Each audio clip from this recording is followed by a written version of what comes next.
Usa sa mga pangandoy nako sa una nga doon ako'y akong kagulingong garden, makapalit og kaugalingon nga yuta. And karon hinahinay na gyud nga nakabot na ako nga ako ang mga pangandoy. So karong adlaw nag-harvest mi dinhi og mga kamatis sa bukid. Kuyugi mi kay akong ipakita sa inyo. Harvest na og kamatis. Medyo gwapa na ang kamatis karon kay giulan na gyud. Thank you Lord.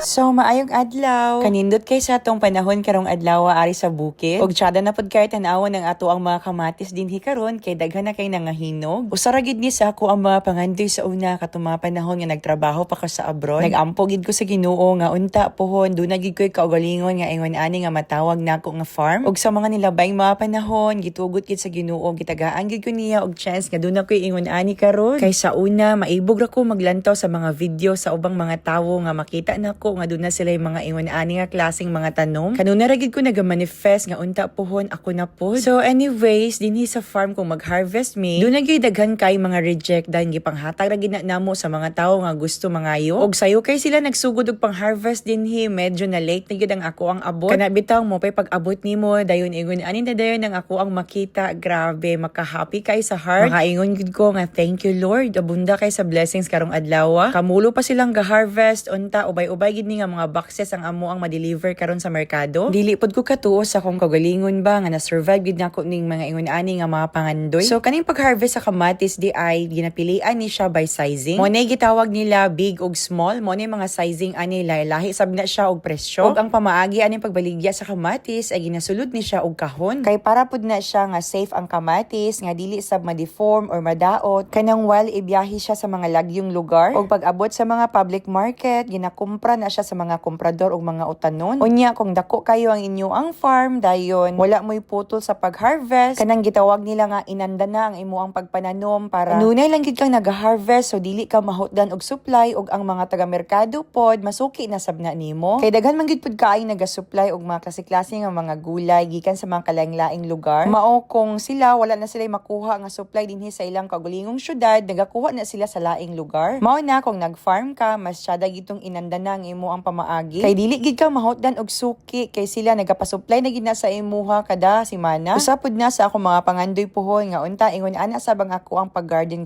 dinhi sa bukid. Maka-supply na ko og dinaghan og dili sab mahutdan og supply kada semana. Kay kanang mga taga-merkado dinha masuki na gid nimo tanan. Mo na nay gitawag nato nga passive income. Mao bitaw na nga daghan kay naga-farming dinhi sa atoa tungod kay tsada kay ni ingon ani nga negosyo. Og dinhi na pud ta sa among pagluto-luto kay syempre digamuhan gid na namo nga mga trabahante para ganahan kay na sila mo trabaho. Kay mao ra man sab nay kalipay sa atong mga trabahante kanang dunay mag-prepare sa ilang pagkaon kay gikan sila sa trabaho perting kapuya. Makabawi-bawi man lang sa ilang kahago. Mo ni ginagmayng panginabuhi pero kanunay ug napoy mga panahon nga ma-failure. Pero do na poy mga panahon nga makabawi-bawi gyud pod nga labaw pas imuhang puhunan or labaw pa sa imuang giasahan nga imuang income. Ug mas sada pa gyud kung do na tay mga kalain-lain pa nga mga tanom kay daghan ta og ma-deliver sa merkado ug madaghan sa mga tuwa mga suki basta daghan ta ginasupply nga mga gulay. Mao nga sa mga tao din nga nagaplano nga mag-garden. So ay na sab ninyo magtanom og mga ginagmay lang. Kay kining ingon ani nga mga garden ginagmay ra man sab ni og puhunan. Ang imo lang gyud ani kanang imo ang kahago, kanang ikaw mismo mangunay nga tag-iya sa imong pagpaningkamot. Bawi ra pud kay na tanan inig abot sa panahon nga ting harvest. Basta dinhi sa bukid magkugi lang gyud ta. Kana bitaw ang ingon ani ang imo ang makita pag abot sa panahon nga ting harvest. Grabe makalipay kaayo. Maka-proud pud ni sa imong kagalingon kung ikaw nagasugod og ingon ani nga ginagmay nga mga garden. Makabuhi na gid ni sa pamilya. Igsama nako nga niundang na gid ko og pagpanarbaho. Mao na lang gid ni nga ako ang kalingawan karon at the same time naga-income pud ta og ginagmay. Dako na kay ning kalipay og grasya nga gihatag ni Lord para sa amua. Og do na pud may tanom nga mga bell pepper dinhi after 3 months pohon maka-harvest na pud ta ani. So kamo din ha kung nagaplano mong mag-garden. So dinadayon ninyo bahala og ginagmay sa lang. Kanimang kung pagpananom pod kay makalibre na pud ta sa mga utanon og makabaligya pag yud ta. Basta kaloy-an lang gid kanunay nga maayo ang atuang pagpananom para do natay maayo pod nga harvest. Og kung ganahan kag ingon ani pa nga mga video, sundi lang ning ako ang page kay do na pud koy i-upload pohon about sa pag-farming og simple nga kinabuhi dinhi sa bukid. Ingon ani ka simple nga kinabuhi ang usa sa ako mga pangandoy. Magpuyo sa bukid nga malinawon, hapsay og kauban ang pamilya nga wala tay giapakan nga mga tao ug mag-alagad sa Ginoo. Mao ra gid na nga mo ang simple nga kinabuhi dinhi. Amping ta kanunay.